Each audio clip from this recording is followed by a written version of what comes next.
What's up, you guys? It's Nicole, and today's video is going to be full of a ton of tips on how to stay motivated and how to stay productive. I thought this video would be super helpful due to the fact that we're getting into the year. It's almost the end of February. The new year, new me motivation is kind of starting to wear off. So I thought I'd share with you guys, I think I have 15 tips on things that you can do to help boost your motivation, boost your productivity, and just have you feeling good while you're getting so much stuff done. Also, since you're here, I just wanted to say hi, welcome back, or welcome to my channel if you're new. My name is Nicole, and I make lifestyle videos of all sorts. And if you enjoy this video that you're about to watch, I would love if you could subscribe. It would really help me grow, and it would make my heart grow. And I'm getting really close to 2,000 subscribers. Every little bit helps. Without further ado, let's get into this video. So tip number one is to set the mood and the tone of your environment when you're getting ready to work. You want to create a space where you know that you're gonna be motivated. This could be anything from lighting a candle, opening your blinds, turning on any mood lights that you have in your room, whatever you need to do to have an aesthetic and motivating space. Number two is get yourself ready. Now, I don't mean that you have to get dressed and put makeup on every single day. I sure don't, especially because the majority of us are working from home or doing school from home. Most days getting myself ready is just throwing on a cute pair of sweats, putting on some moisturizer, putting my hair up, putting on some chapstick, and feeling good and feeling put together and feeling super comfortable. The next tip is to get supplies and things that make you excited to work. For some people, this is cute pens and markers and a really cute planner. For me, most of my stuff is digital, so I really thrive with having a really nice digital planner, and my really cute Notion setup is something that motivates me a lot. I recently bought a weekly to-do list notepad from Target, and I think this is gonna help me a lot because now my goals for the day/week will always be there for me to see them. So I'll constantly be reminded throughout the day what I need to get done, and it's not just something that's like hidden on a tab on my laptop that I'm not always looking at. And let's be honest, physically crossing out things from your like planner/notebook is so much more satisfying than like just clicking a checkbox on a computer or a phone. So much better. Tip number four is don't try to do everything at once. Do not overload your day. So the key is to space out everything that you need to do throughout the week. Don't focus on a 24-hour period. Focus on the 168 hours that are in a full week. I recently read a book called The Joy of Missing Out, and it talks about looking at your priorities in the sense of the big picture, which means looking at them in a week span. In the book, it said, we need to stop treating each day as its own scorecard to be checked for balance. Look at your week as a whole and see if you are spending more time on your priorities than you think you are. So a good example of this is like on a Sunday morning, instead of sitting down and saying, okay, this is all the homework that I need to get done today. Like you plan out getting done a paper, a rough draft of another paper, like 3 quizzes, all this stuff, and trying to get it all done in a single day is literally just like a disaster before it even starts. So instead, you can plan to do 1 or 2 assignments every single day throughout the whole week and doing them in the manner where they'll get done before their due date. You spread it out and you're going to produce better quality stuff, and you're going to feel better at the end of the day. Tip 5 is if you have something on your to-do list that you're dreading to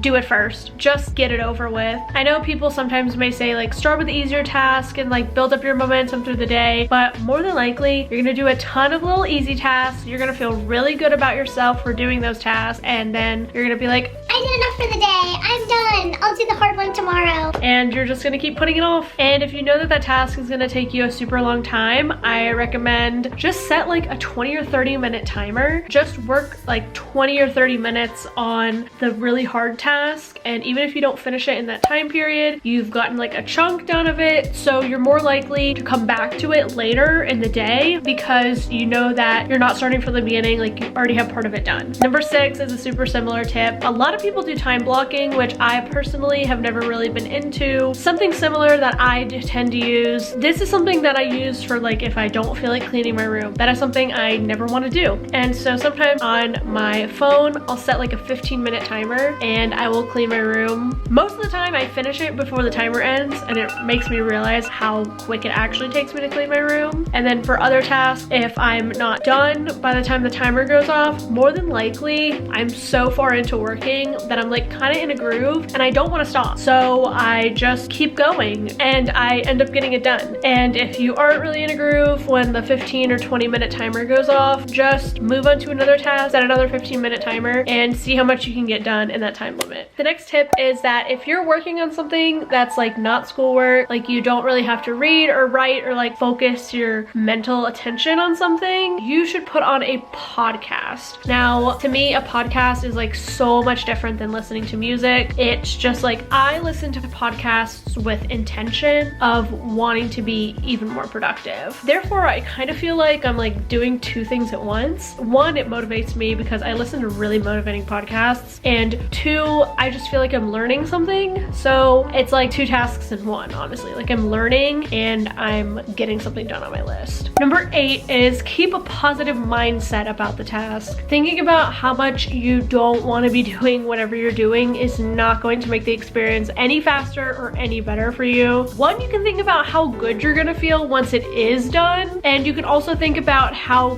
great it's going to turn out when you're done with whatever you're doing. A great example of this is like if I'm editing a video and I'm rough cutting it and there's so much dialogue and I'm so tired of like listening to it and I don't even really like how the video turned out and I don't think it's gonna be quality content and I'm just negative about it. Instead, I can think things like, oh my gosh, this is gonna look so awesome when it's done, and the thumbnail is gonna look so aesthetic and people are gonna click on it. And I just try to think positively about the outcome of what I'm producing, and it just makes me want to work harder on it to make that outcome true. You're just gonna feel so much better when you're doing it and when it's done. Similar to tip number 8, tip number 9 is to start your day off with a positive mindset. When I was thinking of this tip, I was just thinking about how society nowadays makes you feel like you have to wake up at like 7 a.m. to have a productive day, and I tend to feel that way too, but that's such a myth. Like your morning does not define the rest of your day. You define the rest of your day. If you don't wake up until like 11 a.m., you slept in, like you feel so exhausted, but you have like a mountain of things you want to do for the day, just get up, take it slow in the morning, like do your morning routine, get your coffee, just make yourself feel good as possible, and you can still have a great day. Tip number 10 is take breaks when necessary. This is like such a typical tip that people give, but I have learned so much about how important this actually is from reading The Joy of Missing Out. One thing that I learned is that breaks are so important because your brain actually uses 20% of your body's calories for the day every single day.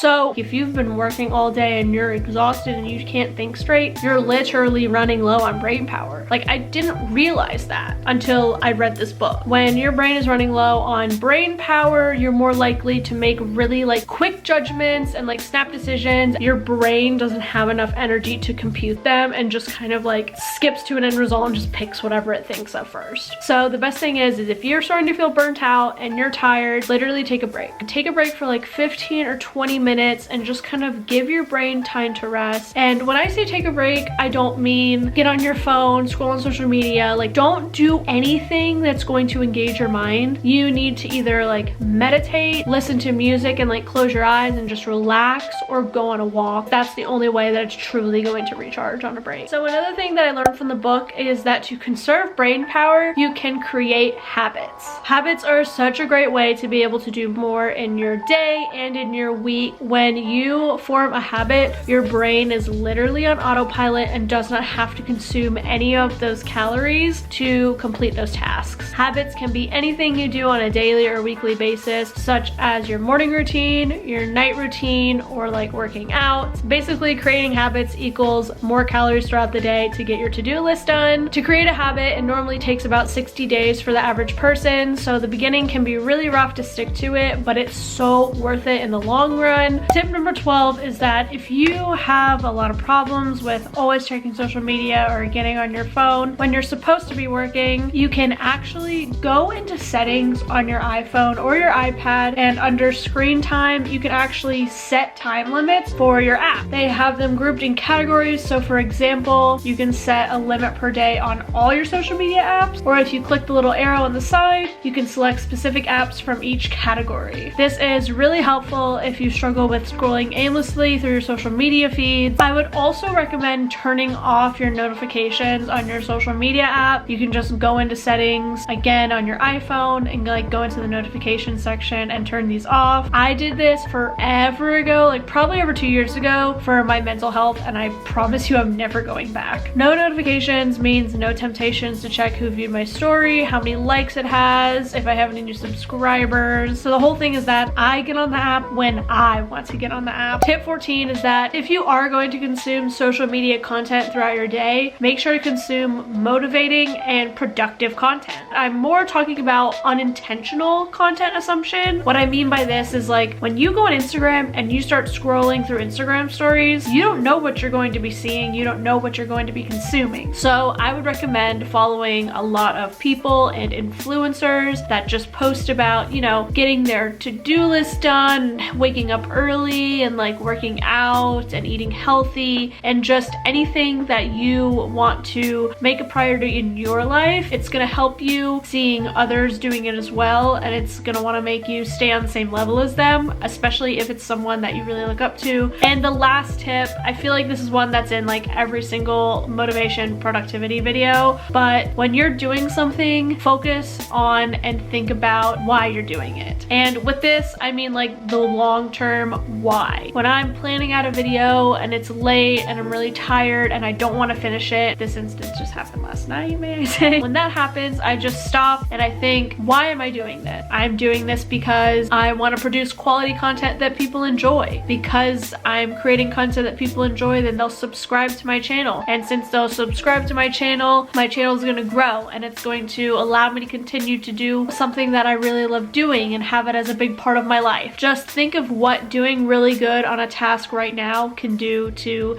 the long term of your life and your dreams and your goals.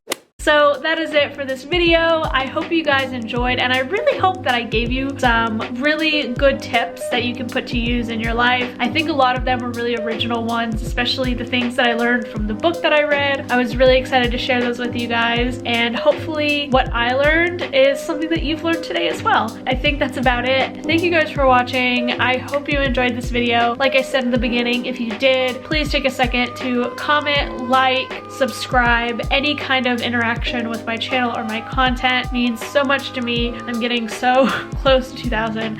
I'm literally like, I think as I'm filming this, I'm like 13 subscribers away. So who knows what it'll be when I post this. But yeah, stay tuned for more videos, and I will see you guys in the next one. Bye. Are you still there? To delete this message, press what are you talking about?